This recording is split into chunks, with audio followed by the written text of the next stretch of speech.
पाखंडी लोग हैं वो सभी इन संतों को अपने आप से जोड़ते हैं, जबकि संत पाखंड और अंधविश्वास के सख्त खिलाफ थे। इतने तो साइंटिस्ट भी खिलाफ नहीं होते जितने खिलाफ थे, क्योंकि धर्म को सबसे ज़्यादा नुकसान पाखंड और अंधविश्वास से होता है।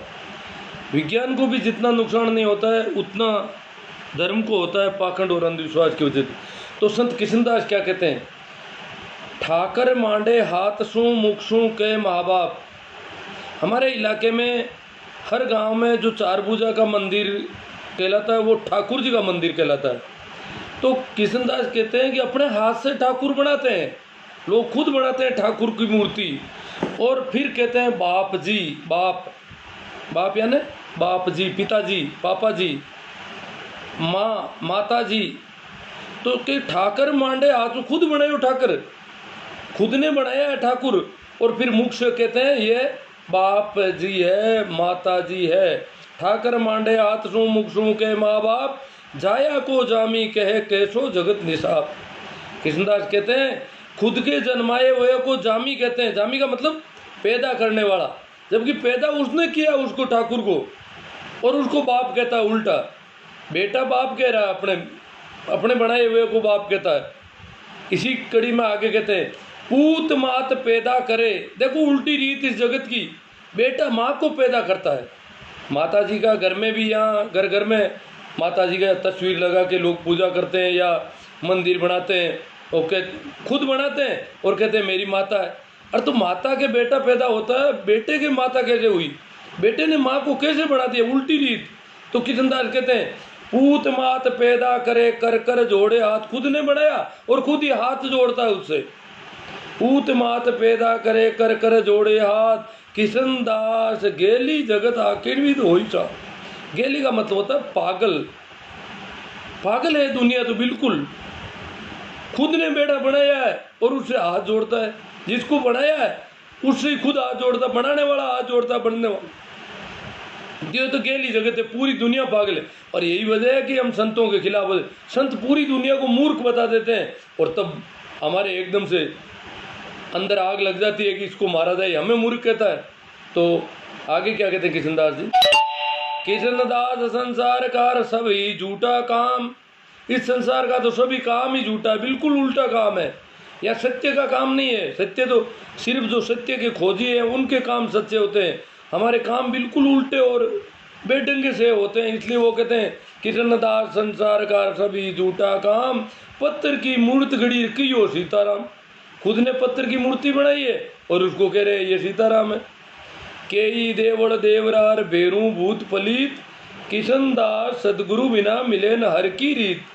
वो कहते हैं हरि की जो रीत है, जो राम की रीति है, वो रिवाज है, वो सिर्फ सदगुरु ही बता सकता है, अन्यथा नहीं मिलेगा। ये इस प्रकार ये भटकते फिरेंगे देवड़ देवरा मंदिरों में, मस्जिदों में, तो नहीं मिलेगी रीति। आगे कहते हैं व्रत के उपवास के संबंध में, किशनदास संसार को पूरा भर जाना, ऊपर से बहने लग जाना, उसको कहते हैं पूर। तो कहते हैं किशनदास संसार को भरियो पाप सू पूर, व्रत करे भूखा मरे रहे राम सू दूर। जो आदमी है वो कहता मैंने व्रत कर लिया, मैंने भगवान का व्रत किया है, और किशनदास जी कहते हैं ये तो भूखा मर रहा है, व्रत नहीं किया है। व्रत जो कर लेता है उसको भूख नहीं लगनी चाहिए, उसके मन में नहीं आनी चाहिए खाने पीने की। व्रत करने के बाद अगर खाने की मन में आई है तो व्रत खंडित हो गया। अब जो व्रत करता है उसके दिन भर खाने की मन में आती है, कभी तो कहता केले लाओ, कभी कहता आम लाओ, कभी कहता आलू का हलवा बना लो और उसको खा लो, उसमें वो नमक ऐसा डाल दो जिससे व्रत नहीं टूटे, और दिन भर खाने। तो संत किशनदास जी कहते हैं जो लोग व्रत करते हैं वो दिन भर खाने पीने में लगे रहते हैं। व्रत करने से 2 दिन पहले इंतजाम शुरू कर देते हैं, उस दिन व्रत है इसलिए ये चीज़ लाओ, ये लाओ, इसका ये बना लेंगे, इससे व्रत नहीं टूटता है। तो और या फिर नहीं खाते हैं तो भूख लगी है, उसको खाने की मन में आ रही है, वो कहते हैं मन में खाने की आ रही है तो फिर व्रत नहीं हुआ, वो तो भूखों मर रहा है बेचारा। ये तो भूखा मरने का हुआ, व्रत हो गया। व्रत का अगर संकल्प ले लिया तो बिल्कुल खाने की तो मन में आनी ही नहीं चाहिए बिल्कुल। उसको बिल्कुल ये व्रत कर लिया, संकल्प ले लिया तो ले लिया बस, अब क्या खाना है क्या पीना। तो कहते हैं अगर भूखा मर रहा है तो फिर वो व्रत नहीं है। व्रत करे भूखा मरे रहे राम सु दूर। संत कहते हैं रोटी जो है वो राम है, रोटी तो खुद राम है, अपने को चलाने वाली है रोटी, और इस राम से दूर ही करता है वो, कहता है रोटी नहीं खाऊंगा, तो इस राम से दूर हो रहा है। हमारे जानकार लोगों ने, ऋषियों ने कहा है कि अन्नम ब्रह्म, अन्न जो है ब्रह्म है, अन्न ही ब्रह्म है। तो अन्न को तो भगवान के बराबर माना है, रोटी को राम के बराबर माना है। तो कहे व्रत करे, हाँ, किशन दास संसार को भरियो पाप सु पूर, व्रत करे भूखा मरे रहे राम सु दूर। आगे कहते हैं देखो किशनदास जी के क्या है कि किशनदास के गुरु दरिया मुसलमान थे, और ये जुलावा थे, मेघवाल थे, किशनदास दरिया मुसलमान थे, और रुई पींजने का धंधा करते, पिंजारा थे। और दरिया के एक शिष्य हरकाराम जैन परिवार से थे। अब दरिया के शिष्य, पहली बात तो दरिया ने जब राम राम शुरू किया तो मुसलमान नाराज हो गए। दरिया कहते हैं मैं बहुत घूमा, कई पंडितों के पास, कई मौलवियों के पास खूब घूमा, फिर आखिर प्रेमदास जी जब मुझे मिले, प्रेमदास जैसा मतवाला फकीर मुझे मिला, राम नाम से लवलीन मिला, मस्त मौला मिला, तो मैं निहाल हो गया, उससे मेरा काम हुआ और मैंने राम राम शुरू कर दिया। ये किशनदास की अपनी खोज का अंग है। वो कहते हैं पंडित ज्ञानी बहु मिला, पोती ज्ञान प्रवीण, दरिया ऐसा नहीं मिला राम नाम लवलीन। तो दरिया मुसलमान होकर के राम राम करते हैं, दरिया के शिष्य हरकाराम राम राम शुरू कर देते हैं। तो हरकाराम के जो जैन परिवार थे नागौर के, वो सभी नाराज हुए और जोधपुर दरबार को कंप्लेंट की कि ये हरका राम नाम ही रहेगा या फिर हम यहाँ से मार्केट उठाते हैं नागौर से आपका, क्योंकि ये तो राम राम शुरू कर दिया। और जैनी और राम का नाम, जैन तो राम और कृष्ण से बहुत ज़्यादा चिढ़ते हैं, क्योंकि ये तो बेचारे छोटे छोटे जीव को बचाने की कोशिश करते हैं। ये तीर कपाड़ लिए हुए जीव मारते हुए घूम रहे, दिन रात इनके धनुष लटका ही रहे, तीर लटके ही रहते हैं कि कोई दिखाई दिया नहीं, लगा या नहीं। तो इस प्रकार के जैनियों के हिसाब से तो राम बिल्कुल कहीं बैठते ही नहीं, उनके हिसाब से तो बहुत मामला गड़बड़ हो गया। तो वो बहुत ज़्यादा नाराज हुए, उन्होंने कहा ये आदमी नहीं रहना चाहिए हरकाराम। तो हरकाराम जैनी होकर के राम राम करते हैं, और दरिया मुसलमान होकर के राम राम करते हैं, और किशनदास उनके शिष्य हैं। तो ये तीनों अलग अलग परंपरा के लोग हैं वैसे देखा जाए, पर तीनों ने अपनी परंपरा तोड़ा। किशनदास की परंपरा के लोग रोज बेरू और माता की पूजा कर रहे हैं, उसको तोड़ दिया। जो परंपराओं को तो संत जो है वो पुरानी जो परंपराएं उनकी जड़ें उखाड़ते हैं पूरी तरह से। जो रूढ़ी है, जो अंधविश्वास है, जो पाखंड है, उसको एक तरफ करते हैं। तो इसी वजह से किशनदास जी कहते हैं देखो उनको बिल्कुल सामान्य परिवार पर जैनों से भी परिचय था। शिव जैनी सब सुन लीजो, सांचे मन सारा, किशनदास निज राम सुन नर का निस्तारा। शिव की पूजा करने वाले और जैनी, किशनदास एक गांव के आदमी थे, और गांव में उस समय लोग शिव की पूजा करते थे। ये जो देखो एक तो शैव और वैष्णव दो पंथ संप्रदाय थे। वैष्णव संप्रदाय का गांव में बिल्कुल नहीं के बराबर था।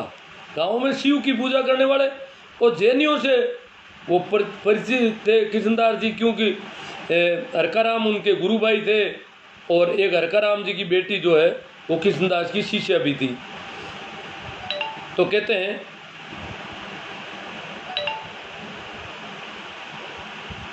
किशनदास जी को लोगों ने कहा कि ये दरिया गड़बड़ आदमी है और तू दरिया के चक्कर में मत आ। उल्टे आदमी को पकड़ लिया, ये कुछ जानता ही नहीं है और तुझे उल्टे काम करवा रहा है तेरे से। तो किशनदास क्या कहते हैं, किशना जामन मरण कार मेटिया जालम रोग। जन्म और मरने के जो जालम रोग है सबके साथ लगे रहते हैं, ये बीमारी हर आदमी जन्मदार मरता है, वो रोग मेरा मेट दिया। जालम रोग था जो मेरे साथ जन्मा था, वो रोग मेरा मेट दिया। अब मैं जन्म मरण से फ्री हो गया। तो किसना जालम मरणकार मेटिया जालम रोग, और ऐसा गुरु दरियाव जी क्या जाने गेला लोग। ऐसा मेरा गुरु है दरिया, और क्या ये गेले जो पागल लोग हैं वो क्या जाने कि कोटि खल मिल के गया पारस को पाषाण। करोड़ों लोग, करोड़ों दुष्ट प्रवृत्ति के लोग मुझे कह दें कि ये पारस नहीं है, पत्थर है, पारस को पाषाण। पारस एक काल्पनिक पत्थर है भारत में, और कहते हैं कि ये लोह को सोना बना देता है। ये एक कल्पना गुरु और शिष्य परंपरा के आधार पर कल्पना की हुई है।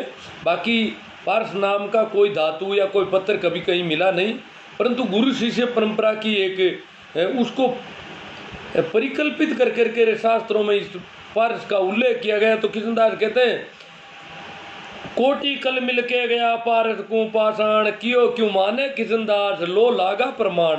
कृष्णदास कहते मैं नहीं मानता, क्योंकि मैं लोह था और आज मैं कंचन हो गया। आज मैं प्रमाणित है ये बात कि मैं सदगुरु से मिला तो ये लोहे का कंचन हो गया, लोहा पलट कंचन भया, मैं लोहा नहीं रहा, मेरे ऊपर अब जंग नहीं लग सकती। इस प्रकार अपने आप को जो शुद्धतम रूप उन्होंने प्राप्त किया, उस पर वो कहते हैं कयो क्यों माने कृष्णदास लो लागा प्रमाण। अब कहे कृष्णदास साधुओं के बारे में, बेगदारी साधु, कृष्णदास कहते हैं मेरी तो लोग निंदा करते हैं, हरिजन की निंदा करे। हरिजन क्या होता है? हरिजन का मतलब जो उसका प्यारा हो, जो परमात्मा का प्यारा हो, जिसे जिसे कहते हैं परमेश्वर का पुत्र। अलग अलग लोगों ने अलग अलग नाम दिए हैं। वैसे हमारे गांधी जी ने हरिजन उन लोगों को, मेला ढोने वाले को नाम दे दिया कि ये हरि के प्यारे हैं। उन्होंने सोचा कि ये ऐसा नाम दे देने से इनकी स्थिति, कोरे नाम देने से स्थिति नहीं, वो नाम हल्का हो गया खुद। तो कहते हैं हरिजन की निंदा करे कहे बेसकू साथ। कृष्णदास कहते हैं हरिजन की, परमात्मा के प्यारे की तो निंदा करते हैं, और भेष जो कपड़े पहन कर आता अलग ढंग के, लाल पीले सफेद अलग ढंग का चोगा पहन के आता, उसको साध कहते हैं, उसको सरल व्यक्ति कहते हैं। वो सरल कैसे है? वो कहते हैं हरिजन है जो वो सरल है, जो परमात्मा का प्यारा है वो सरल है। तो हरिजन की निंदा करे कहे भेषकू साध, कृष्णदास समझे नहीं लागे बहु अपराध। साधुओं के बारे में और कहते हैं जो तथाकथित साधु पाखंडी मुल्ला मौलवी फिरते हैं, उनके बारे में कहते हैं एको बोली एको चित्त, एक ही बोली है इनकी, एक ही इनकी चित्त की दशा है। एको बोली एको चित्त, एक मना एक जान, जगत भेष कृष्णदास है दोनों एक दुकान। जगत और भेष, संसारी और भेगदारी, दोनों ही एक ही दुकान है। ये तो इनकी एक ही बोली है, एक ही मन है, एक ही चित्त है। एको बोली एको चित्त, एक मना एक जान, जगत भेष कृष्णदास दोनों एक दुकान। कृष्णदास संसार के समझ नहीं मन माय, संसार के मन में कोई समझ नहीं है। सादा में समझे नहीं खड़ गुड़ एकण भाई। मेघवालों को कृष्णदास जी से बहुत लोग नाराज थे, इसलिए उनको एक गाली देते थे, डेढ़।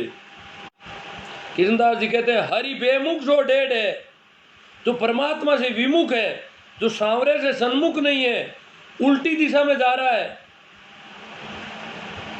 संसार की दिशा में जा रहा है। हरि बेमुख जो डेढ़ है, कहा रंग को राव, राम भजन बिन कृष्णदास सभी डेढ़ स्वभाव। जो राम का भजन नहीं करता है, राम का नाम नहीं लेता है, राम को याद नहीं करता है, वो सब डेढ़ है। या राम का मतलब रामचंद्र नहीं है, राम एक नाम है, और राम एक मस्ती है, एक आनंद का पर्याय है। साधुओं के बारे में कहते हैं जो बेगदारी साधु, उनको माया कारण भेष धरे कृष्णा हरित नाय, डोल बनायो साध गोर विषया भरते माय। बाहर बुगसा उजला भीतर काला काग, दिशत का नर दे जूं और विष गोले दाग। ये बुगला जो है दिखने में तो आदमी दिखते हैं, और ये जेर गोलते हैं समाज में। ये तथाकथित साधु इतनी गंदगी और इतनी जेर गोल देते हैं, इतना जातिवाद संप्रदायवाद, एक दूसरे के दुश्मन बना देते हैं लोगों को, एक दूसरों के प्रति अविश्वास पैदा करते हैं। ये मौलाना, ये धर्मगुरु, जो पंडित पुजारी, ये लोग क्या करते हैं एक दूसरे के प्रति, क्योंकि इनका धंधा ही इसी पर चलता है। जैसे भारत वाले पाकिस्तान की बात कहते हैं ना, या पाकिस्तान वाले भारत के, तो राजनेताओं को धंधा है कि एक दूसरे देश को गाली निकालो, दुश्मन को। इसी प्रकार ये इनको आपस में गालियां निकाले, ये इनका बिजनेस है। जगत भेष सब आंधला, जगत और बेशदारी दोनों अंधे हैं। जगत बेश सब आंधला, फिर अंधा धुंध मिलाए, आंधा रोधन किसंदाज है, चूंदा ठग ठग खाए। संसारी लोगों को भी अंधा बताया है और बेगदारी को भी आंधा बताया है। जगत बेश सब आंधला, अंधा धुंध मिलाए, आंधा रोधन किसंदाज है, चूंदा ठग ठग खाए। और ये इनके साथ ठगी करते हैं, धोखाधड़ी कर रहे हैं।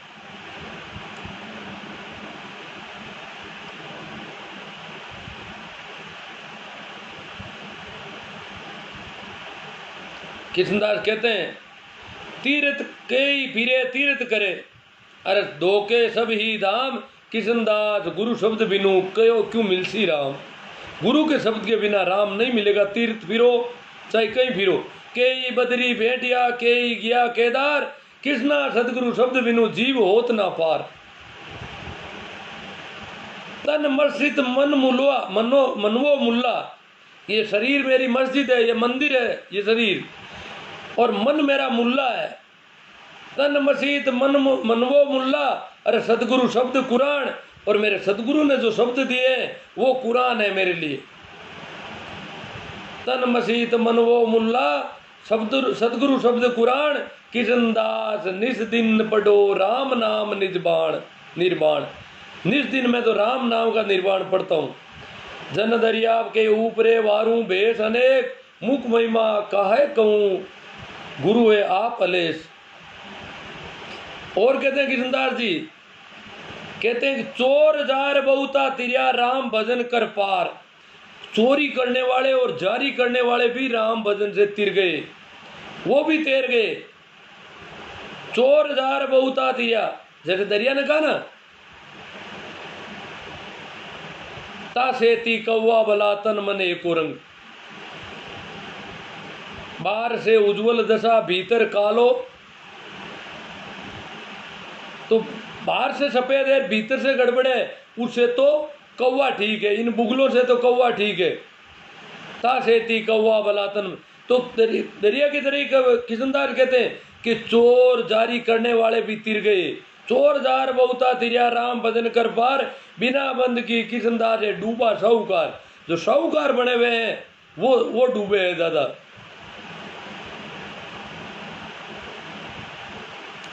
मन मुल्ला मस्जिद में ऊबो करे आवाज। और देखो मुसलमानों की भी उन्होंने फजीती की है यहाँ आकर के कि मन मुल्ला, ये मुल्ला मस्जिद के ऊपर आवाज कर रहा है जोर से। मन मुल्ला मस्जिद में ऊबो करे आवाज, किशनदास निज नाम की निज दिन पढ़े नमाज। किशनदास कहते मैं तो उस नाम की, राम नाम की नमाज रात और दिन पढ़ता हूँ। किशनदास मोतिया बिना हंसा चुगे निचूण, घास फूस चुग खाते बोती जिया जून। लोहा पलट कंचन भया अब कहो कौन सी जात। किशनदास कहते हैं, लोग कहते हैं ये मेघवाल बड़ा गड़बड़ है, गलत बातें करता है। किशनदास के मेरी क्या जाति, मैं तो बिना जाति का हूँ। मैं तो जो लोहा था वो सोना बन गया, अब कैसे जात रही मेरी। कहो कौन सी जात, लोहा पलट कंचन भया अब कहो कौन सी जात। किशनदास दोपहर में कोई अंध कहते है रात। ये तो दोपहर है और अंधे जो है रात की बात कर रहे हैं। मैं तो दोपहर में रहता हूँ, मैं मेरे यहाँ रात नहीं रही है। दरिया ने भी कहा एक जगह, सूरज उगो उलवार गिने अंधारी रात। दरिया कहते मैं सूरज आ गया, जब सूरज उग गया चारों ओर प्रकाश हो गया, बानू आ गया, तो ये जो उल्लू है, हम लोगों को उल्लू कहा उन्होंने कि सूरज उगो उलवार गिने अंधारी रात। उल्लुओं के लिए जब सूरज आता है तो वो अंधे आंखें मूंद लेते हैं और उनके लिए अंधेरा हो जाता है। तो हमको उल्लू बताया गुरु। जब गुरु आ जाता है इस जगत में, कोई सदगुरु के सामने भी लोग बेहूदी बातें करते हैं, तब वो कहते हैं कि ये उल्लू है, इनको पता नहीं, ये प्रकाश की वजह से इनकी आंखें चुन दिया गई है। और दरिया और किशनदास के साथ संसारी लोगों ने बहुत दुर्व्यवहार किए। किशनदास के खिलाफ उनके गांव का ठाकुर, देखो किशनदास मेरे बिल्कुल पड़ोस के गांव, लोग कहते हैं कि किशनदास के गांव का ठाकुर नाराज था। ठाकुर नाराज होने का कारण है कि उस गांव के लोग भाग गए, गांव छोड़ करके, पूरा गांव खाली हो गया। तो ठाकुर की खेती थी पूरे गांव की और उसकी कमाई चली गई, तो उसकी जो आजीविका का साधन खत्म हो गया। आज भी किसी के ट्यूबवेल पर अगर खेती करने वाला कर्सा निकल जाता तो वो कमाएगा कैसे? तो खेती करने वाले आदमी की जरूरत पड़ती है। तो इसी प्रकार वो किसान चले गए तो ठाकुर जो है नाराज हो गया। और अब लोग कहते हैं कि ठाकुर को कृष्णदास ने कह दिया कि तेरे औलाद नहीं होगी। ये सारी ऐसी बातें, ऐसी ओछी हरकतें ओछे लोग करते हैं। कृष्णदास तो मस्त मतवाला फकीर था, उनके कहाँ फर्क पड़ता है जी छोटी छोटी बातों से। तो अपनी मस्ती में चलने वाले जीव थे और उन्हें कोई लेना देना नहीं था इस बात से कि इसके औलाद होगी कि नहीं होगी। और कहते हैं उसको शराब दे दिया ठाकुर को और तब जाकर के ठाकुर उनके पैरों पड़ा। ऐसा कोई, जबकि उनके ठाकुर की बही में ऐसा कोई उल्लेख नहीं है। मैंने चारों ओर सबको पूछ के पता लगाया ये सारी बात। मैंने कहा भाई ऐसी अगर बातें करते तो हमारे जैसे किसनदार हो गए जब छोटी छोटी बातें, क्योंकि ये तो मतवाले हाथी होते हैं। मतवाला हाथी के लार, हाथी के पीछे कुकर कितने ही भौं भौं करे तो भौंके तो खुद हाथी को कोई फर्क नहीं पड़ता कुकर के भौंकने से। हाथी तो अपनी चाल नहीं बदलता कुत्तों की वजह से। इस प्रकार के लोग होते हैं। और चाल अगर बदल देते हैं कुत्ते के भौंकने पर, हाथी भी अपनी चाल चेंज कर लेता तो फिर हाथी कहाँ रहा वो तो कुकर हो गया खुद।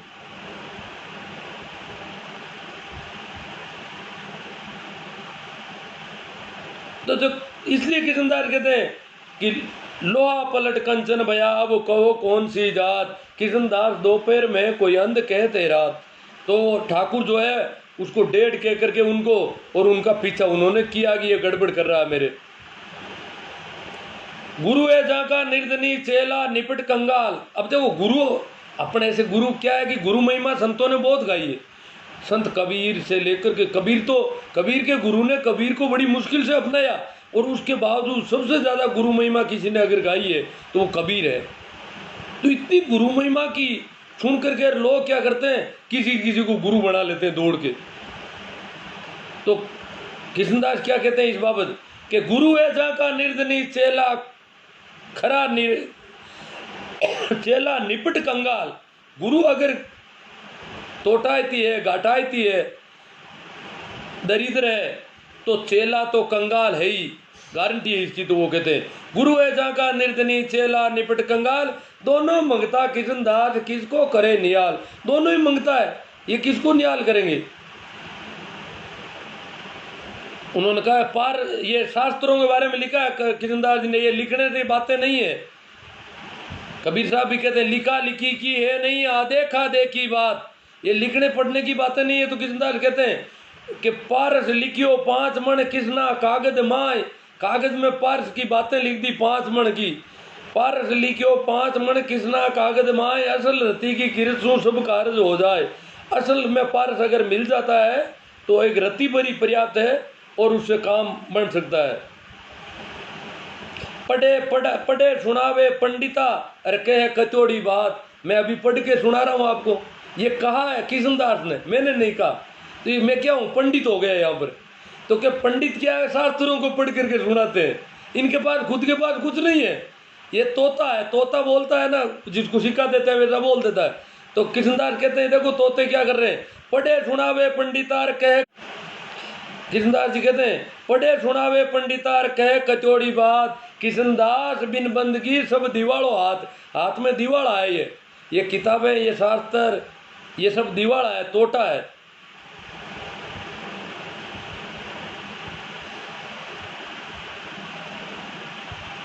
अब कृष्णदास मस्ती के बारे में क्या है, मैंने कल या परसों में किसी चैप्टर में कहा मस्ती आनंद की बात, कि ये भजन का मार्ग आनंद का है। जैसे कबीर साहब कहते हैं सुरत कलारी भई मतवारी मदवा पी गई बिन तोले। मोला हो गई, सुरत कलारी भई मतवारी मदवा पी गई बिन तोले। वो शराब इतना ज्यादा पी लिया कि उसका बिना तोले बिना नाप के शराब पिया। कबीर भाटी कलाल की बहुत बैठे। कबीर कहते हैं ये तो कलाल की भट्टी है, यहाँ तो खूब पिलाता हूँ, जो आए उसको पिला देता हूँ और पिला के मस्त कर देता हूँ। मीरा भी कहती है और सकी मद पी पी माती। मतवाली होती है, और लोग तो पी करके मस्त होते हैं थोड़े बहुत। और सकी मद पी पी माती, मैं भी पी आई माती। और प्रेम भाटी को मैं मद पियो छकी फिरूं दिन रात मेरी मस्ती नहीं उतरती है। ऐसी बात मीरा ने कही है। तो इसी प्रकार कृष्णदास क्या कहते हैं, कृष्णदास त्रिलोक में कोई है अमली संत। कृष्णदास के 3 लोक में अमल अमल भी एक मस्ती का नशा है, तो अमल से तुलना करते हैं, वो दारू से नहीं कर रहे। किशनदास तिवलोक में है कोई अमली संत, अमल पिया सो उबरिया सो पी मुआ आनंद। जो अमल पिया है, जिन्होंने मस्ती ली है ऐसी, वो ही उभरे हैं इस जगत में। बाकी जो सोपी हैं, जिन्होंने मस्ती में डूबने का कोई काम नहीं किया, मस्ती में डूबने की कोई प्रयास नहीं किया, डूबे नहीं, वो सब मर गए। ऐसे अनंत लोग मर गए और ये इतने से लोग उभरे हैं सिर्फ। अब छोड़िया ही छूटे नहीं पिया ही प्रमाण, किशनदास अमली भयार अमल सजा पिंड प्राण। क्या अब छोड़ने से छूटेगा नहीं, पिया ही प्रमाण। अब तो अमल पीना ही पड़ता है मुझे, तो मैं तो पीता ही पीता हूँ बस। अब छोड़िया ही छूटे नहीं पिया ही प्रमाण, किशनदास अमली भया अमल चढ़िया पिंड प्राण। पूरे प्राणों में अमल चढ़ गया है, इतने प्राण रो रो मस्ती में छा गई है मेरे अंदर। राम अमल तिव लोक में या पर अमल नहीं कोई। ये राम नाम का जो अमल है, ये 3 लोक में यही अमल है, इससे ऊंचा कोई अमल नहीं है। राम अमल तिव लोक में या पर अमल नहीं कोई, किशनदास या अमल को पिए सो अमर होई। इस प्रकार मैंने किशनदास की वाणी की बात की। मैं क्या है, थोड़ी राम नाम की महिमा की कुछ बातें करके फिर एक रामचंद्र जो नाम की बीमारी पैदा हो गई है उस पर बातें करेंगे अपन। हाँ, शिव के बारे में लक्ष्मण जी मेघवाल कहते हैं जानकारी दो। शिव क्या है कि बहुत मस्तमौला फकीर हुए हैं इस देश में, और इतने शिव डमरू रखते थे अपना। आज तो अपने पास म्यूजिक के कई साधन है अगर नाचें तो, पर शिव कहते हैं कि जब नाचते थे, तांडव नृत्य करते थे, तो कैलाश पर्वत जो है हिलने लग जाता था, इतना उनका तांडव नृत्य तगड़ा होता था। तो ये मस्त थे, मस्त फकीर। इनका नाम नटराज पड़ा इस वजह से, नाचने वाला भगवान, नृत्य का राजा। और कहते हैं कि दुनिया में जितनी भी विधियां हैं ध्यान की, मेडिटेशन की, वो सारी विधियों की चर्चा शिव ने पार्वती के साथ की है। शिव ने जो ध्यान की विधियां बताई है, 112 विधियां, वो पार्वती शिव से क्वेरी करती रहती थी। पार्वती और शिव के बीच एक संवाद है जिसे शिव सूत्र कहते हैं। तो उसमें वो प्रश्न पूछती रहती थी कि हे देव, ये बताओ कि ये आदमी क्या ये भी उसको प्राप्त कर सकता है, उस आनंद को? ये भी आपकी तरह भोलापन ला सकता है अपने अंदर? ये भी इस प्रकार इतना पागल हो सकता है आपकी तरह? तो शिव कहते हैं हाँ, ये भी हो सकता है। ये इस तरीके से मतलब वो कहते हैं कि तरह तरह की विधियाँ, किसी आदमी के कोई विधि काम करती है, किसी के कोई करती है। कुछ आदमी की कीमिया अलग अलग हो सकती है थोड़ी बहुत, इसलिए विधियाँ एक ही विधि जरूरी नहीं सब पर उतनी काम करे। तो वो कहते हैं या कोई विधि किसी के लिए ज़्यादा सूटेबल हो सकती है और दूसरी विधि किसी दूसरे के लिए ज़्यादा सूटेबल हो सकती है। ये सारी विधियों का जो प्रकाश में लाए शिव, उसका कारण था पार्वती के प्रश्न, पार्वती का और उनका संवाद, और उस वजह से शिव ने वो सारी विधियां बताई है। कहते हैं कि दुनिया में जितने भी, चाहे मोहम्मद, चाहे जीसस या कोई और, जुन्नैद, मंसूर, वो शिव को भले ही नहीं जानते हो, परंतु उन्होंने उन्हीं विधियों में से कोई एक विधि अपनाई है चेतना की ऊंचाइयों को पाने के लिए।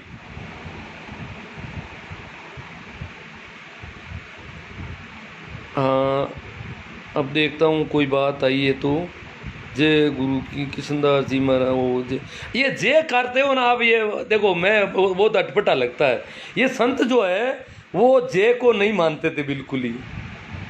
ये तो कहते हैं हार और चाहे जीत, हार और जीत का तो यहाँ कोई महत्व ही नहीं था। और अपने यहाँ सत्संगों में पूरी रात जय बोलते, वो क्या है, गाने वाले बेचारे, उनको जब जय नहीं बोलते तो दूर से गाना नहीं गा। उनको तो जैसे कवियों के सामने अगर कोई हुटिंग करते तो कविता पूरी फेल हो जाती है, तो उनको वो चढ़ाने के लिए जिसे वो गा सके, वो बार बार कहते हैं जय बोलो भाई जय बोलो। क्यों जय नहीं बोलते तो वो नहीं गा पाते, वो तो उनके लिए है जय। और संतों के तो क्या जय, क्या जीत, क्या हार, कुछ नहीं है। और जय तो या फिर ये फौज में जो लड़ाइयाँ करने जाते हैं उनके पीछे जय, जिंदाबाद, इनकलाब, ऐसे कुछ करो तो वो मरने के लिए तैयार हो सकते हैं या आगे जा सकते हैं हौसला बढ़ाने के लिए।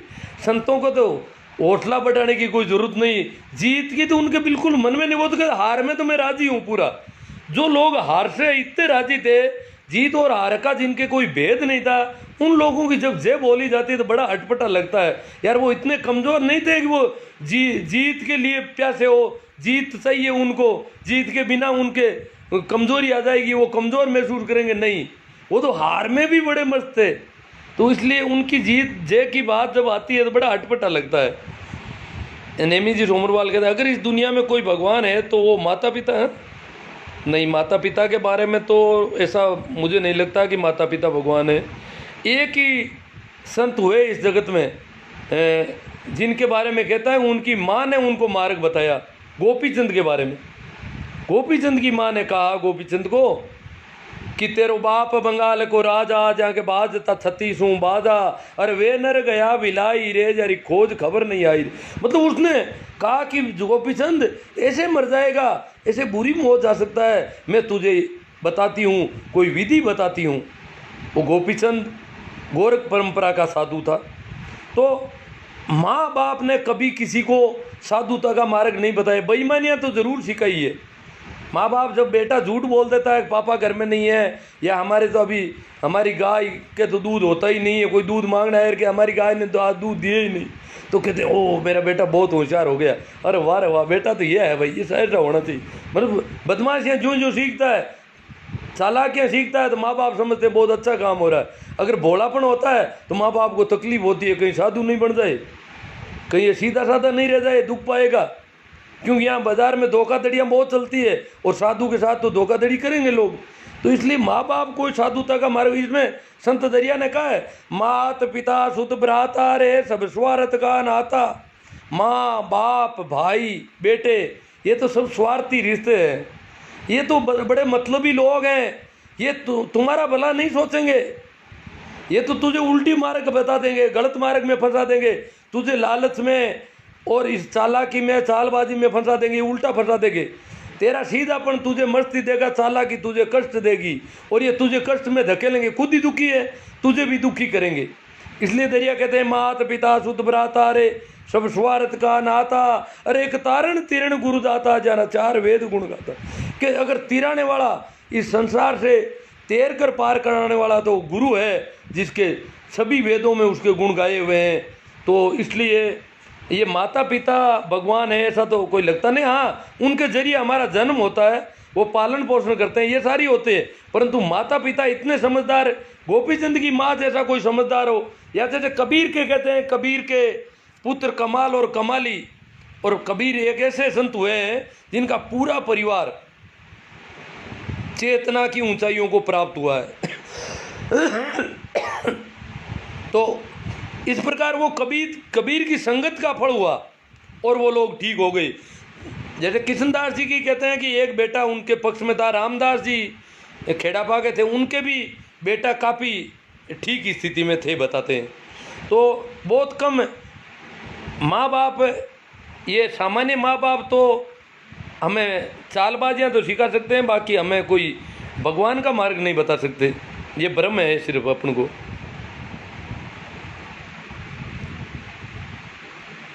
कोई संत किसी का भाग्य बदल सकता है क्या? हाँ, भाग्य तो आदमी खुद, देखो भाग्य, इस भाग्य पर मैं कल एक भजन बोल दूंगा, और आज अगर टाइम हुआ तो मैं आज भी बोल सकता हूँ। अभी ये बहुत अच्छा प्रश्न है इनका, शैलेंद्र जी का प्रश्न, या तो छोड़ देंगे कल के लिए और या आज लेंगे तो देख लेंगे। हाँ, ये अभी छोड़ देते हैं थोड़ी देर के लिए, क्या पता कुछ छोटे हो तो उनको कर लें। हरकाराम जी ने कहा कि मालूम है आपको, हरकाराम जी नागौर के थे, जैन परिवार से। दरिया के शिष्य जो हरकाराम जी थे, दरिया के सबसे प्रमुख शिष्य कृष्णदास। देखो बड़ी अजीब मामला है, कृष्णदास मेघवाल थे और उनकी शिष्या साराबाई नागौर की जैन परिवार से थी। नागौर से टांकला गांव 30-35 किलोमीटर पड़ता है, और वो वहाँ टांकला नागौर से अपनी बैलगाड़ी या कैसे आती थी, पैदल आती थी, कृष्णदास जी के पास सत्संग करती थी। अब वहाँ से जो महिला आती थी, उस ज़माने में कितनी छुआछूत हो सकती है इन दोनों के बीच में। एक मेघवाल, एक बढ़िया परिवार से, जैन परिवार से थी वो साराबाई की समाधि भी टांकला गांव में है, कृष्णदास जी के पास ही, और वो इनकी शिष्या थी। और इसी वजह से गांव वाले नाराज थे कृष्णदास जी से बहुत ज़्यादा, कि इस महिला पर इसने कोई मंत्र पढ़ दिए, ये बनिए इतने बड़े परिवार की महिला इसके पैरों में आकर भी गिरती है। ये मेघवाड़, और उस समय छुआछूत चरम पर थी, बहुत ज़्यादा थी। आज से 40 साल पहले भी बहुत ज़्यादा थी, तो 250 साल पहले क्या हालात रहे होंगे। तो उस समय वो महिला वहाँ आती थी यहीं जब इनके पास आती थी, ये थोड़ा ही है कि इनका पानी नहीं पीती होगी, ऐसा तो कुछ कर नहीं सकती। वो तो उनको चरण खोल करके पीने को तैयार थी। वो उनके चरणों में बैठी रहती थी कि मुझे निहाल करो, मेरे गुरु हैं, मेरे सदगुरु हैं। और कृष्णदास जी की पत्नी इसी वजह से उनसे नाराज, पत्नी का नाराज होना तो वाजिब था, पर पूरा गांव नाराज हो गया कि किसी और की औरत, अगर किसी दूसरी औरत पर इसने मंत्र डाल दिया तो वो औरत भी इसके पैरों में पड़ेगी, हमारा घर टूट जाएगा, हमारी गृहस्थी को तोड़ देगा, यह आदमी बहुत गड़बड़ है, इसके पास कोई जादू है, कोई मंत्र है। इस वजह से गांव पूरा नाराज था कृष्णदास से बुरी तरह से। और आखिर गांव वाले गांव छोड़ करके भाग गए यहाँ से कि ये बहुत बदमाश आदमी है। और वो राम राम करते थे, अपना काम करते, किसी को लेना देना नहीं था। कृष्णदास के शिष्य एक जाट थे मुंडवा गांव है पड़ोस में, मुंडवा के जाट थे दूधाराम। एक खाबड़ियाना के राजपूत थे बुद्ध सिंह। मतलब जाट, राजपूत और बनिया एक मेघवाड़ के पैर छूते थे आकर के, और अपना काम छोड़ के थे। दूधाराम मुंडवा से 40 किलोमीटर 45 किलोमीटर पड़ता है टांकला। रोज दिन भर खेती का काम करते थे और रात को पूरी रात कृष्णदास जी के पास सत्संग करते थे, और सुबह उठते ही खेत चले गांव चले जाते थे अपने। तो इस प्रकार का उनका सिस्टम था। तो इतने ये लोग, उनको कुछ मिला था, कोई माल भारी मिलता था, उनके पास कोई पार्स बहुत ज़्यादा था, बहुत ज़्यादा खजाना था उन लोगों के पास, तब ये लोग इतना करते थे। हाँ, परख कैसे कर सकेंगे, पोखर जी कहते हैं परख कैसे करेंगे। देखो, हाँ सही है, बहुत अच्छी बात है। अगर आप किसी साधु की संगत में है और आपका जीवन रूपांतरित होता है, आनंद आता है, मस्ती आती है, पहले की बजाय टेंशन कम होते हैं, चिंताएं कम होते हैं, चित्त शांत होता जाता है, लोगों के प्रति द्वेष भाव बिल्कुल कम होता जाता है। पूरी तरह से अगर खत्म हो जाए तो फिर तो कहना ही क्या, अहंकार गिरना शुरू हो जाता है, पिघलना शुरू हो जाता है। तो ये लक्षण है, जिसकी संगत से हमारे अंदर ये होता जाता है वो साधु है।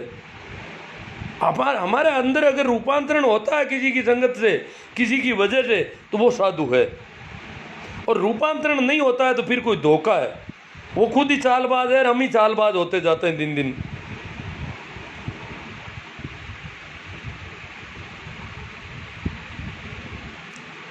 जेताराम जी गोदारा बोल रहे हैं, कबीरा जग है अंधला जैसे अंधी गाय, बचड़ा था सो मरी गया ऊ भी चाम चटाए।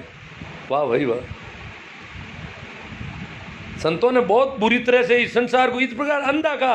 अब देखो, एक सामान्य आदमी जब अंधा कहता है, एक बिल्कुल सामान्य परिवार से, अगर कोई बहुत बड़े परिवार से, ठाकुर परिवार से, कोई पंडित के परिवार से कह दे तो और ही कोई बात नहीं, उनके लोग मान भी ले, परंतु सामान्य आदमी कहता है ये जगत अंधा और जैसे अंधी गाय, तो लोग नाराज होने ही थे। इसी वजह से इन लोगों को मारने के प्रयास हुए बहुत ज्यादा।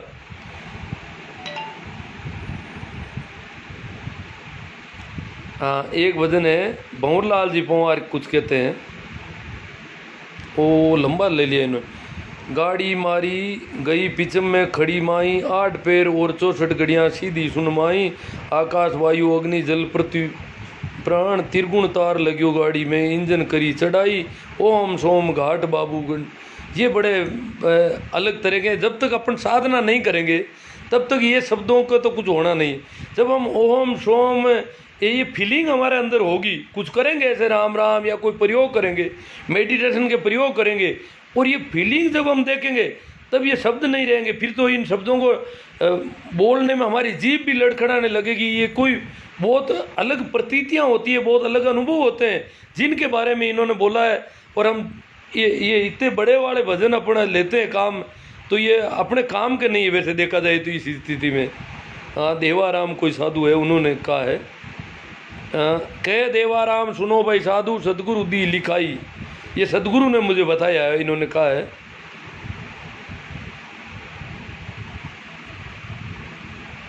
ओ पोकर जी बड़े अजीब प्रश्न है कि ईश्वर मनुष्य को बनाया या मनुष्य ने ईश्वर को बनाया अपने हिसाब से। थोड़ा ये तो वही मुर्गी पहले आई कि अंडा पहले आया, क्या क्या है। मतलब संतों ने तो यही बात की, मैं संतों की बात ही कर रहा हूँ, मेरे खुद के इतने अनुभव भारी नहीं है। संतों ने कहा है कि तू खुद परमात्मा स्वरूप है, तू खुद ईश्वर स्वरूप है, प्रत्येक व्यक्ति ईश्वर से खाली नहीं है, इसलिए बनाने और नहीं बनाने की बात नहीं है। ईश्वर तो है, ईश्वर को अपन ने दबा कर रखा है, तब तक प्रकट नहीं हो रहा है, और अपने अंदर अगर प्रकट हो जाए, ये जो ईश्वर नाम का बच्चा हमारे गर्भ में है, ये बड़ा होता जाए तो हम ईश्वर तुल्य हो सकते हैं, और ये नहीं बड़ा हो तो फिर हम तो जो है वो है ही। नाम बताओ, कैलाश जी रोहू साहब कह रहे हैं ईश्वर का नाम बताओ। ये नाम तो ऐसे ईश्वर नाम के कोई आदमी नहीं है जिसके 2 सींग हो, 4 कान हो, या 2 आंखें हो, या कुछ एक्स्ट्रा हो, पूंछ हो, ऐसा कुछ नहीं है, 4 हाथ हो, ऐसा कुछ नहीं है। ईश्वर एक मनुष्य, संतों ने कहा है कि मनुष्य इस स्थिति में है कि ये परमात्मा स्वरूप को पहचान सकता है, जानवर इस स्थिति में नहीं पहुंच सकते। मनुष्य की चेतना का स्तर सबसे ऊंचा है, जीव जगत जितना भी है उसका अंतिम चेतना का स्तर मनुष्य का है, और ये चेतना की परम ऊंचाइयों को प्राप्त होकर के आनंद में डूब सकता है। ये दुखी होने का इसका सवाल ही नहीं है, क्योंकि देख वो उन्होंने कहा ये हंसा है मनुष्य, चल तो मनुष्य ही एक जानवर ऐसा जो हंस सकता है, तो मनुष्य आनंदित भी हो सकता है, परम आनंद में डूब सकता है अपनी चेतना के स्तर को उठा करके। तो ये मनुष्य ही ऐसा कर सकता है अगर करे तो, ऐसा संतों ने कहा। आगे है जय हो के जय वाला तो देखो ऐसे ही चलेगा अभी। नमस्कार गुरुजी, प्रणाम करूं सब। और कोई पारस पत्र कहाँ मिला? देखो जेताराम जी, ये तो बात आ गई, मैंने पहले कह दिया है इस बाबत कि ये पारस जो है कल्पना कर रखी है कि सदगुरु कोई एक आदमी होता है, आदमी जैसा ही आदमी वो होता है, कोई ज़रूरी नहीं उसके कपड़े पहने हुए अलग हो सकता है, वो जीन्स की पैंट पहने हुए घूम रहा हो गई, वो भी सदगुरु हो सकता है, और कैसा भी हो सकता है वो। परंतु वो जो शिष्य जो होता है उसको पता चल जाता है ये कुछ चीज़ अलग है, और वो उसके जा कर के उसके सामने समर्पण कर देता है अपने आप को, और वो कहता है कि मुझे वो दिया जाए जो आपके पास है। और सदगुरु के संपर्क से किसी व्यक्ति में ऐसा रूपांतरण होता है कि उसको लगता है कि मैं पहले लोहा था जिसके जंग लग सकता था, और आज मैं सोना हो गया। तो ये उसकी ये कल्पना गुरु और शिष्य परंपरा की वजह से पारस और लोहे को सोना बनाने की कल्पना का एक पत्र है, बाकी कोई वास्तव में ऐसा कोई पत्र कहीं पर भी नहीं होता है। ये एक सत्य को प्रकट करने के लिए कि मनुष्य को ऐसा रूपांतरण हो सकता है, मनुष्य इतना बदल सकता है, ऐसा हो सकता है, एकदम लोहे से सोना हो सकता है, इसको बताने के लिए वो कैसे सकता है, वो सतगुरु की सत्संग होगा, सतगुरु का साथ मिलेगा उसको तो होगा। तो इस प्रकार इन्होंने पारस पत्र की कल्पना। हालांकि कुछ ऐसे भी संत हुए हैं जिन्होंने गुरु के बिना भी इस ऊंचाई को पाया है, परंतु उनका रास्ता बहुत कठिनाई भरा रहा है। उन्होंने कहा है कि हमने गुरु के बिना पाया है, परंतु बहुत कठिनाइयों में डोलना पड़ा है। वो तो प्यास पुरानी थी, हो सकता है किसी जन्म में किसी गुरु का हाथ लगा था, इस वजह से हम ऐसा कर पाए, बाकी सदगुरु के बिना होना बहुत मुश्किल है, बड़ा मुश्किल मामला। इसीलिए सभी संतों के गुरुओं के महिमा गाई है। जय नटराज, जय दादू जी महाराज। चलो, और सत्संग में आनंद आ रहा सब। क्या कोई संत किसी का भाग्य बदल सकता है? ये तो काला जी यहाँ अपनी बात बाकी है अभी इस बाबत। तो मैं देख रहा हूँ कि टाइम कितना हुआ, मुझे ये नहीं पता चल रहा है अभी। टाइम वाला थोड़ा किसी को कोई मैसेज कर देना, इसमें आ नहीं रहा है सामने, मैं जानता नहीं हूँ। अरे कुछ बातें आसाराम के बारे में बताओ। रामेश्वर जी भिड़ोदा। हाँ, आसाराम जी क्या है कि ये देखो, जितने भी संत हुए हैं उस समय की आम जनता में कभी पॉपुलर नहीं हुए कोई भी। उनके शिष्यों के लिए तो वो बहुत कुछ थे। शिष्य उनके चरण खोलने को, पैरों की रंजी को ललाट पे लगाते थे, पैर धो करके पीने को तैयार थे। वो कुछ भी कह दिया जाए कर लेंगे, इतना शिष्यों का समर्पण होता था। परंतु आम जनता उनसे सदैव नाराज रही है। इस प्रकार यह नहीं है लाखों करोड़ों की भीड़, कभी लाखों लोग जीसस को मारने आ गए, पर एक भी आदमी ने नहीं कहा कि ये भला आदमी है, इसको मत मारो। ये हालत रही है संतों के साथ। संतों के लाखों अनुयायी नहीं हुए कभी भी, अभी तक तो नहीं हुए। हो सकता है व्यक्ति अगर इस बौद्धिक स्तर इतना ऊंचा कभी चला जाए आदमी का, तो कभी ज़्यादा अनुयायी हो सकते हैं कुछ, बाकी बहुत बड़ी तादाद में लोग संत के साथ नहीं रहे, आज तक का रिकॉर्ड ये है। तो आसाराम के साथ तो बहुत बड़ी तादाद में लोग थे, फिर उनकी नीयत खराब हो जाती है। आसाराम और राम रहीम दो ऐसे संत हुए हैं इस भारत में जिन्होंने कहा कि जो बच्चियां जो है छोटी उनके गुरुकुल खोलेंगे। इन्होंने लड़कियों के गुरुकुल खोले और 12वीं की लड़कियों के लिए विशेष इन्होंने व्यवस्था की कि इनको विशेष ज्ञान देना। इनको जो उनकी टीचर थी उनको कहा कि वो 12वीं वाली लड़कियां लाओ हमारे पास, उनको ज्ञान देंगे हम। ऐसे इतने बदमाश हो गए ये, मतलब ये बहुत बड़े डाकू हो गए। बाकी तो मैं तो इन साधुओं के सारे बहुत सारे, जब अब तो सुनता नहीं हूँ, सारे मेहनतों के पास इनके सारे कच्चे चिट्टे, बहुत ज़्यादा संपर्क रहा साधु और साधुओं से मेरा। कई तरह के साधुओं से संपर्क रहा है, लंबे समय तक भटकता रहा हूँ इन लोगों के पास, और मैं इनके कच्चे चिट्टे भी खूब जानने लग गया था। और जो साधु महिलाएं वो तो कहती थी कि आप गृहस्थी लोग तो और ही भले हैं, ये साधुओं का तो हमें भरोसा नहीं, अकेले देख ही नहीं, इनका तो कोई भरोसा नहीं कर सकते हम, इतनी गड़बड़ है इन लोगों में। तो ये सबका ही काम है, परंतु ये दो लोग जो है बहुत बदमाश हो गए। ये छोटी लड़कियों की इन्होंने गुरुकुल खोले जानबूझकर, इतने बदमाश हो गए, मतलब उनका पेट भरा नहीं वहाँ से, इनका बड़े बड़े साम्राज्य हो गए। इसलिए इन्होंने सोचा कि हमारा क्या वो बिगड़ेगा, हमारा कोई क्या बिगाड़ लेगा आखिर। इस प्रकार ये बहुत ज़्यादा बदमाश लोग हुए इस देश में। अब तो समझ गए होंगे रामेश्वर जी, आसाराम जी के बारे में परिचय दे दिया मैंने जितना देना था। अधिकतर लोग संतों की जय बोलते हैं, इसलिए बिना सोचे समझे मैं भी कोई बात नहीं, जय बोलते हैं, परंतु ये शोभा नहीं देता उन लोग, उनको जय से कोई लेना देना नहीं था। कोई संत नहीं बदल सकता, कोई संत नहीं बदल सकता। अब देखो चौधरी साहब ये क्या कहना चाहते हैं समझ नहीं पाया मैं बात को, पूरा वक्तव्य पूरा नहीं था इनका। बिना पढ़े लिखे ये साधु इतने विलक्षण कैसे हो जाते, राम नाम की कृपा लगती। हाँ देखो इनकी कबीर ने क्या पाया है, देखो बिल्कुल पढ़े लिखे नहीं थे। कबीर के मसीह कागज छुआ नहीं, मैंने स्याही और कागज तो छुआ ही नहीं, फिर भी देखो उन्होंने क्या, मतलब ये सब अंतर के शास्त्र पैदा होते हैं, अंतर्भूत अनुभव की बातें निकलती है। फिर उनको किसी किताब को, कुरान को पढ़ने की जरूरत नहीं रहती। वो तो कहते हैं हमारे अंदर कुरान पैदा हो गई, हमारे अंदर गीता प्रकट हो गई, और वो अंदर से बोलते हैं सीधी सी बात करते हैं अगले आदमी से। तो चेतना का स्तर ऊंचा उठने के बाद आदमी इस ऊंचाई को पा सकता है, और हम भी पा सकते हैं, ये तय है, ये गारंटी शुदा। क्यों, मैंने इस दिशा में काफ़ी काम किया है और मैं थोड़ा भटका हुआ आदमी हूँ फिलहाल, और करना भी है काम बाकी है काफ़ी। और तो मैं दावे के साथ कहता हूँ कि आदमी तो सब पता चलने लग जाता है, एक दूसरे के अंदर मन की बातें जानने लग जाता है आदमी आराम से, बिल्कुल सरल काम है। तो ये चेतना का स्तर बढ़ने पर ये सारी चीज़ें होती है। तो इन लोगों ने ये पढ़ने लिखने की जरूरत ही नहीं थी। आनंद आया सा गुरु भक्ति को मार्ग बताइए ओम प्रकाश जी। हाँ कल आराम से पूरा सुनना। अब कितनी छुआछूत है बताओ जी। हाँ जी छुआछूत अभी काफ़ी है। संत बाबूलाल जी महाराज सूरजपुरा सरवीना वाले को नहीं जानते साहब। अब ये सूरजपुरा और सरवीना इलाका भी कौन सा है मेरे ध्यान में नहीं है। मैं नागौर के पास गांव का हूँ।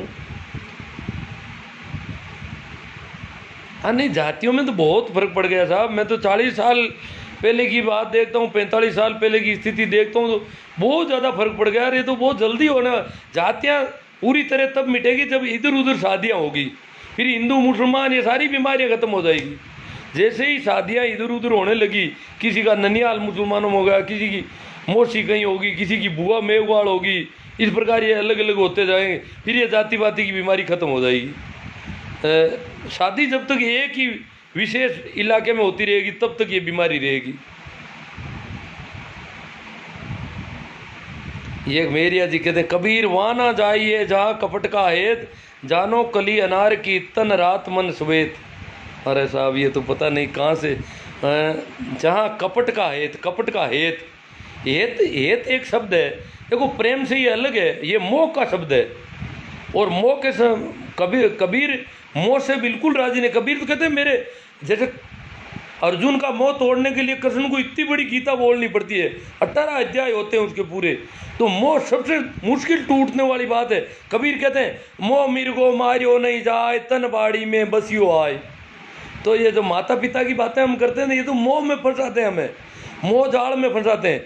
इनको ये प्रेम नहीं है, ये मोह ममता है। प्रेम कभी अपना पराया नहीं जानता, बिल्कुल प्रेम तो प्रेम है। तो बहुत अच्छी बात है। जानो कली अनार की तन रात मन श्वेत। हाँ, ऊपर से लाल होती है और अंदर से मन से श्वेत होती है। अब मैं तो इसको जानता नहीं हूँ इतना, पर ये क्या है कि ये वो वाणी बहुत भारी लेके आते हैं। हाँ, जात जात में जात है यूँ केतन के पात, यूँ केले के पत्तों की तरह है ये जात। ये जातें बना दी इन्होंने। हाँ, साधु भाई अके देश अगर मेरा, काल न खाए कल्प नहीं व्यापे, नहीं लागे यम घेरा। देखो वो कहते मैं और देश का वासी हूँ, अके देश, वो देश जो खत्म नहीं होता, उस देश का वासी हूँ। साधु भाई अके देश घर मेरा, मेरा घर वहाँ पर है। काल न खाए, जहाँ समय की सीमाएं नहीं आती है, मौत नहीं आती है, कल्पना ही व्यापे, कल्पनाएं आती नहीं, विचार भी नहीं आते, मन में कोई विचार नहीं आते, मन में कोई वासनाएं या कोई विचार कल्पनाएं नहीं आती। अरे यम लागे व्यापे, नहीं लागे यम का घेरा, और यम दूत का घेरा नहीं लगता, फिर कोई परेशान नहीं, फिर मरने का कोई डर नहीं, मरने का डर नहीं, इसका मतलब यम का कोई घेरा नहीं। कबीर साहब कहते हैं एक जगह, जा नहीं सुख दुख सांच झूठ नहीं, पाप न पुण्य पसारा, सकी वे घर सबसे न्यारा। मेरा घर जो है वो सबसे न्यारा, ना जहाँ सुख नहीं दुख नहीं, जहाँ नहीं सुख दुख सांच झूठ नहीं, जहाँ न तो सुख है न दुख है, न सांच है न झूठ है, पाप न पुण्य। संतों ने पाप और पुण्य की बात, ये पाप और पुण्य की बदमाश लोग बातें करते हैं। हमें जो कहते हैं ना पुण्य करो और वो करो, ये बेवकूफ़ी भरी बातें हैं। ये तो लोगों को जाल में फंसाने के लिए, शोषण करने के लिए, धोखाधड़ी के लिए बताई हुई बातें। संतों ने कहा, कबीर तो कहते हैं पाप न पुण्य पसारा, न पाप है न पुण्य है। संतों की इतनी वाणी है, कभी नहीं कहा तुम ये पुण्य करो, गौ सेवा करो, ये करो वो, ऐसी कोई बेवकूफ़ी भरी बातें संतों ने कही नहीं कभी। पाप और पुण्य की बात भी नहीं की उन्होंने। हाँ 9:50, ठीक है, देख रहे हैं ये तो फिर तो ज़्यादा होगा शायद। वो अगर उनका एक कमेंट था ना भाग्य वाला, देखता हूँ। ज्ञान का तो भंडार भरा हुआ, हर कमेंट का जवाब नहीं आता ही कहाँ। 10 बज रहा है लगभग। हाँ साहब, हमारे लिए बढ़िया सत्संग है, बहुत ही अच्छी घड़ी है। चलो चलते हैं और चलेंगे, वो उनका भी ले लेंगे। हाँ, संत रामपाल जी के बारे में, संत रामपाल जी की चीज़ें काफ़ी जुड़े हुए हैं मेरे से। और रामपाल जी के बारे में, रामपाल जी अच्छे सोशल वर्कर है मेरे हिसाब से। हाँ, जैसे बाबा रामदेव हुए रुणेचा, वो भी सोशल वर्कर थे।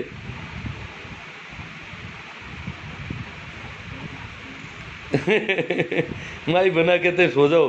संत रविदास जी देखो, रविदास जी कबीर के गुरु भाई हैं, और ये तो परम संत हैं। देखो मीरा जाकर के रविदास के चरणों में पड़ी, कहाँ राजरानी चित्तौड़ की, कहाँ रविदास काशी में जा गई। एक तरफ मीरा कृष्ण की मूर्ति हाथ में लिए फिरती थी, जबकि रविदास काशी में रहते हुए कभी गंगा नहाने नहीं गए। मंदिर मूर्ति तो बहुत दूर की बात है, रविदास इसके खिलाफ थे, परंतु मीरा मूर्ति रखती थी, और वही मीरा बाद में गाने लगी। रविदास तो कहते हैं पूजा पाठ के बारे में, कहते हैं मन ही पूजा मन ही धूप, मेरा मन ही पूजा है, मन ही धूप। मैं कोई धूप अगरबत्ती नहीं करता, मैं कोई पूजा नहीं करता, मैं तो पूजा में हो गया पूरा ही, मैं तो पूजा ही हूँ। तो वो कहते हैं, और मीरा भी आखिर कहती है, पायो जी मैंने राम रतन धन पायो, मैंने राम रतन धन पा लिया। वो राम नाम की जो माला थी वो मीरा को भी मिल गई, वो रविदास के मार्फत मिली। तो चरणदास जी का एक भजन ले लूँगा मैं 1-2 दिन में। चरणदास जी की बात कर रहे हो या रामचरण जी शाहपुरा भीलवाड़ा, उनका भजन मैं देखो 1-2 दिन में कल भी ले सकता हूँ। चरणदास जी तो हुए थे अलवर के पास उधर, रामचरण जी शाहपुरा में हुए। हाँ, बाबूलाल जी गूदड़ गादी के हैं, मैं नहीं जानता। हाँ, गूदड़ गादी यही है जो संत सुखराम जी की, इनकी परंपरा में ईश्वर राम जी हो रही है। और ये सुखराम जी, ईश्वर राम जी तो मेरे बिल्कुल पड़ोस के गाँव के थे, और इनके परिवार के लोगों, इनकी पोते पड़पोते, उन लोगों से मिलना भी हुआ है। हमारे अड़ोस पड़ोस के कई लोगों से उनके बाबत बातें जानते हैं, पुराने लोग बताते भी थे कुछ बातें, उनके भी मैं लूँगा भजन आने वाले दिनों में, देखता हूँ।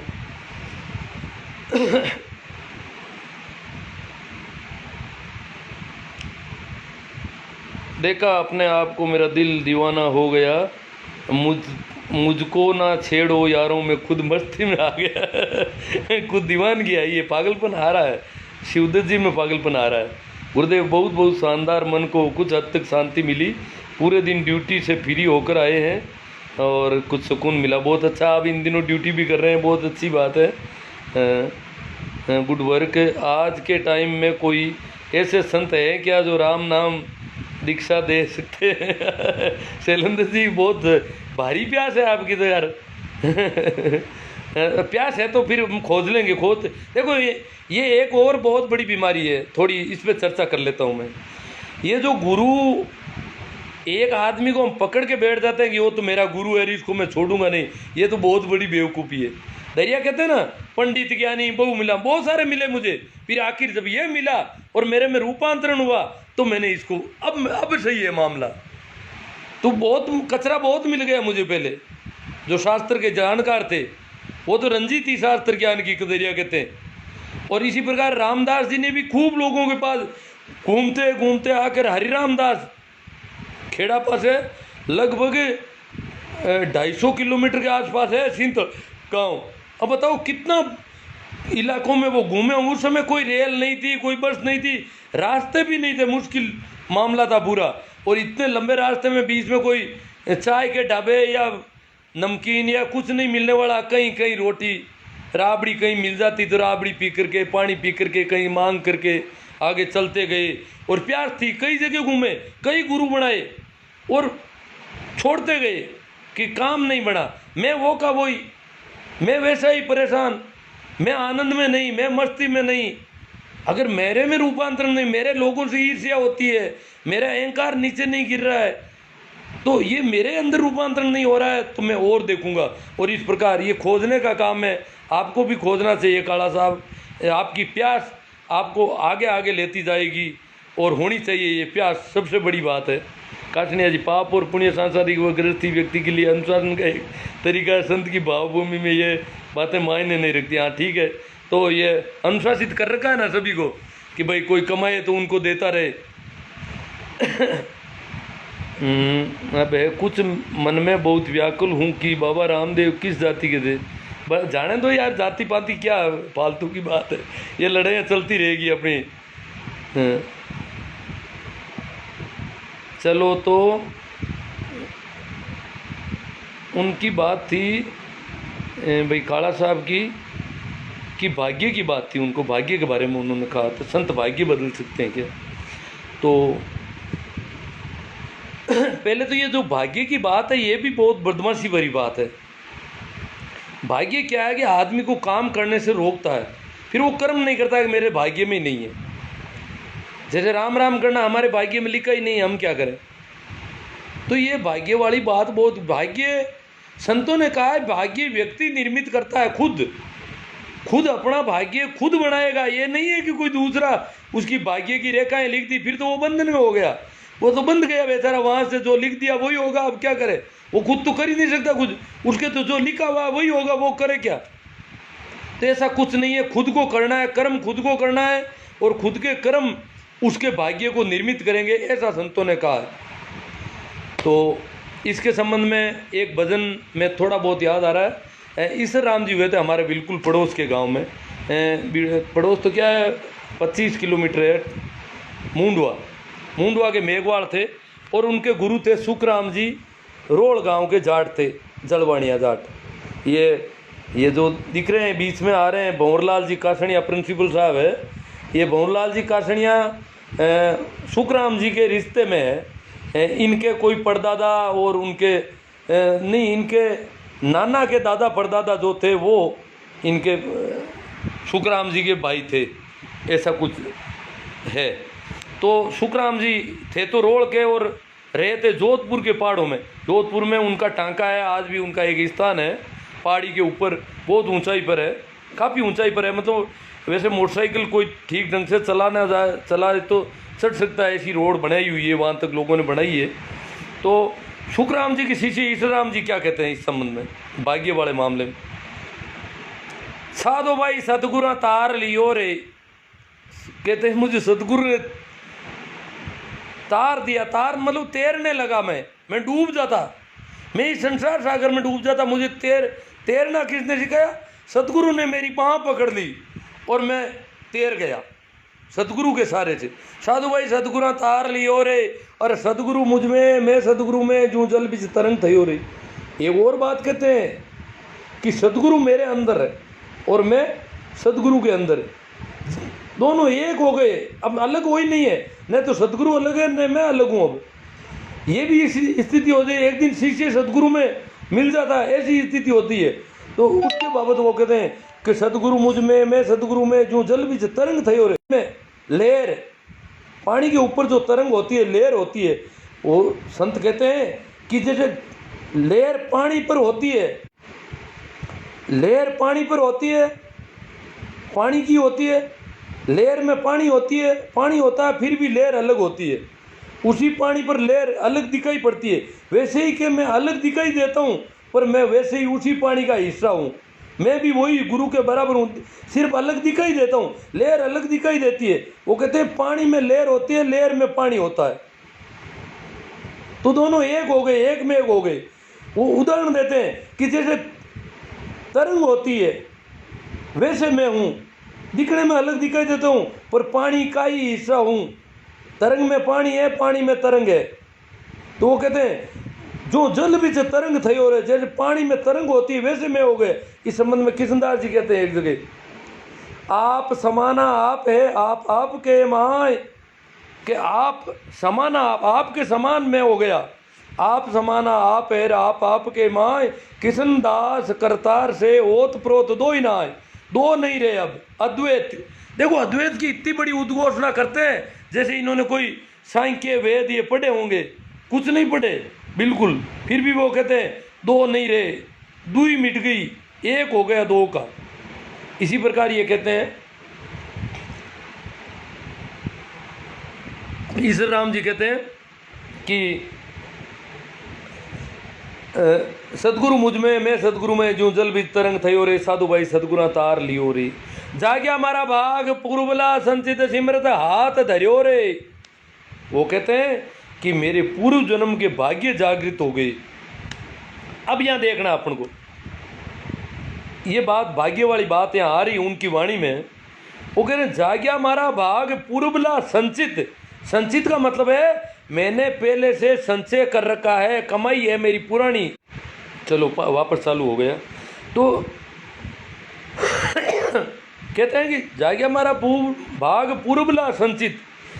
भाग्य कहीं से कोई दूसरा नहीं लिखता है। वो कहते हैं मैंने पहले कमाया है, मैंने पहले भी कोई राम राम का नाम लिया है, पहले भी किसी सतगुरु की चोट मेरे लगी है, पहले भी मैं कोई इस काम को मैंने किया है, और ये मेरा पड़ा रह जाता, सुप्त अवस्था में रहता अगर ये सतगुरु नहीं मिलते। तो ये मिले, ये तो और लोगों को भी मिलते हैं, सुखराम जी तो कई लोगों से मिले, परंतु मेरे पहले की कमाई थी और इसलिए इनका हाथ मेरे ऊपर लगा और एकदम से मैं रूपांतरण होने लगा। ये कारण है।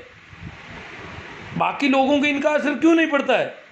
उनके नहीं पड़ता, उनके पास पहले की कोई कमाई नहीं है, अभी उन्होंने कभी राम राम किया ही नहीं।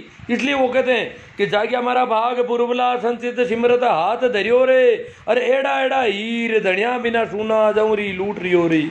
वो कहते हैं जोरी जो है इनके साथ गड़बड़ कर रहा है, मनुष्य तो सभी हीरे हैं। ईश्वरराम कहते मैं अगर ऐसा हो जाता हूँ तो प्रत्येक मनुष्य हीरा है। तो एड़ा एड़ा हीर धनिया बिना सुना और जमरी लूट रही रे, साधु भाई सदगुरु तार लियो रे। वो कहते हैं मेरे पूर्व जन्म के जो भाग्य थे, संचित थे, मैंने खुद ने उसको कमाई की थी। मेरी कमाई वापस कैसे जगी? सिमरत हाथ धरियो रे, ऐसे सामर्थ्यवान आदमी का हाथ लग गया मेरे ऊपर, शुक्राम का। ये हाथ भी अगर गलत आदमी का लग जाता तो मैं इकाश ना करता, उपवास करता, ये जादू टोने करता फिरता, मंदिरों मस्जिदों में फिरता, रोता फिरता, और उल्टे फर्श में कभी पुण्य पाप करता, कभी काली गाय को, कभी सफ़ेद गाय को रोटी देता, ये बेवकूफ़ियाँ करता। परंतु ऐसे आदमी का हाथ लग गया मेरे ऊपर कि मैं अंधविश्वास और पाखंड में नहीं जा करके सीधा वो रास्ता मुझे मिल गया जो मेरी कमाई थी।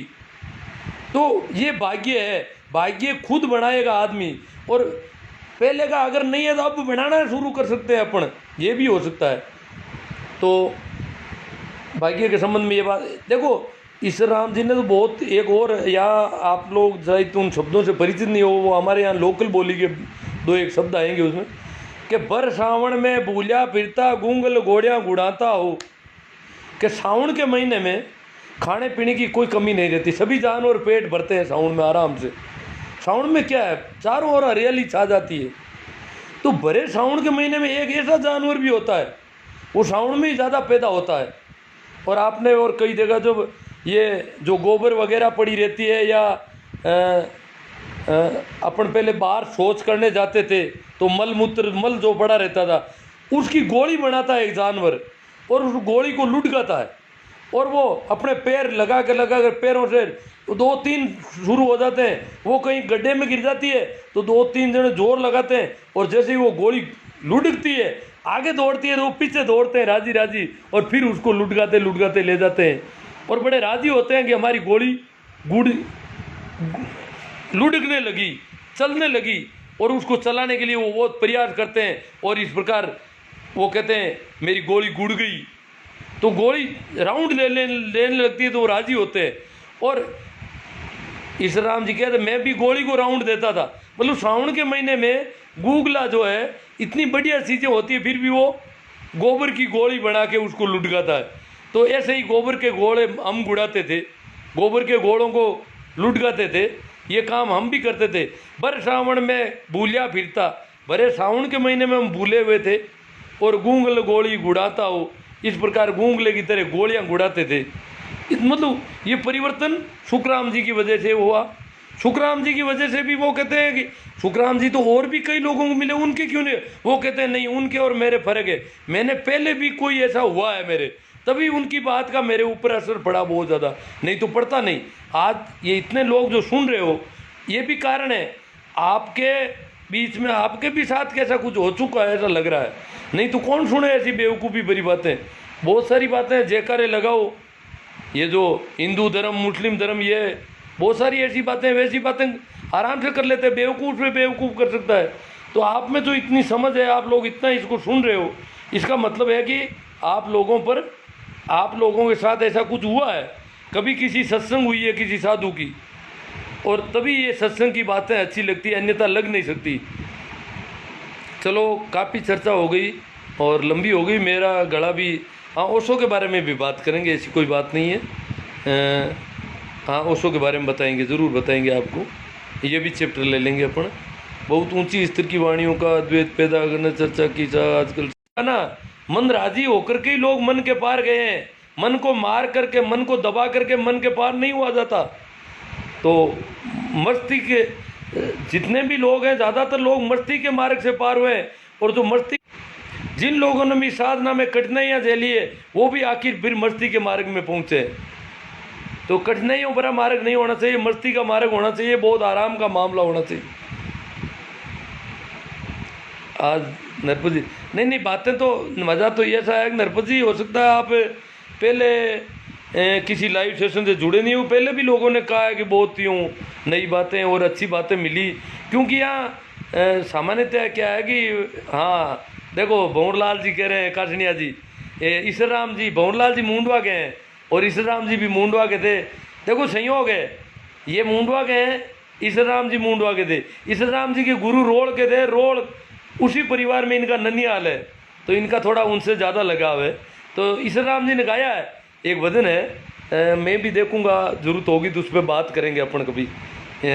अमर पटा हमारा सतगुरु दीना जागीरी सांची, कि ईश्वर राम को गांव के ठाकुर ने, मुंडवा के ठाकुर ने परेशान करना शुरू किया कि ये जो मेघवाड़ है, ये ऐसे तो कब्जे में नहीं आ रहा। बाकी वाले मेघवाल को थोड़ा दारू पिलाते थे, वो दिन भर उनकी हाजिरी में दौड़ते रहते थे। तो ये तो दारू भी पीता नहीं, बदमा है, कुछ करता ही नहीं ऐसा। और ये इसको कैसे कंट्रोल करें? तो उनको शराब पिलाने की कोशिश की गई। तो उन्होंने क्या भजन गाया? उन्होंने कहा मदवा घूमत रहा हाथी, और इसर नशा कबू नहीं उतरे, पीता रहे दिन राती। वो तो कहते मेरा नशा उतरता ही नहीं, मैं तो दिन रात पीता हूँ। मैं तो दारू में पिया हुआ हूँ, दारू ही दारू पीता हूँ दिन भर, दिनों रात, मेरा नशा उतरता ही नहीं है, इतनी मस्ती में हूँ।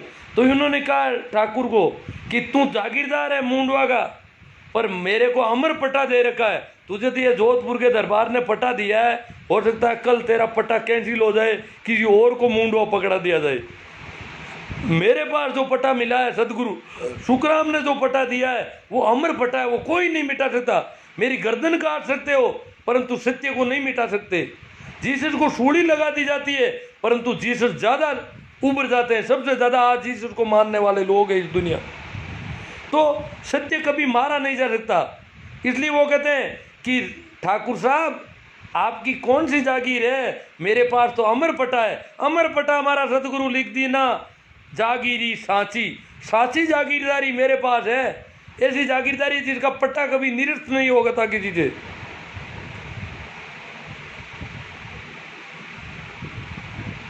हाँ, संत जब जीवन बदल सकता है तो भाग्य तो अपने आप बदल जाएगा। हाँ ठीक है, भाग्य ये सारी ये जो लिखा हुआ भाग्य ऐसी बातें है ना, वो कर्म से विमुख होने के लिए है।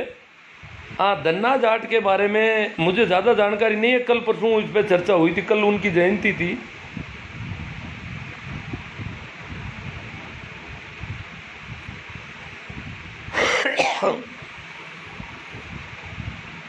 हाँ, अपन बातें करते हैं भंवरलाल जी। अब भरम दूर होना तो हम खुद साधना करेंगे तो सारे भरम दूर हो जाएंगे। हम तो खुद हो जाएंगे उनके बराबर जो वो हुए थे, और हमें पता लगेगा कि वाह रे वाह क्या वो, मतलब हम अगर सुने पता लगे, असलियत में हम जब पता लगेगा, हमें लगेगा यार इस ज़मीन पर ऐसे ऐसे लोग हो गए, यही पानी है, यही हवा है, यही इसी परिस्थितियों में ऐसे लोग हो गए, इतने मस्त मौला लोग हो गए, और एक हम हैं जो यहाँ ऐसे दुखी हो रहे हैं। ये तो हम उनको पता चलेगा जब अपन इससे परिचित होंगे इस बात से।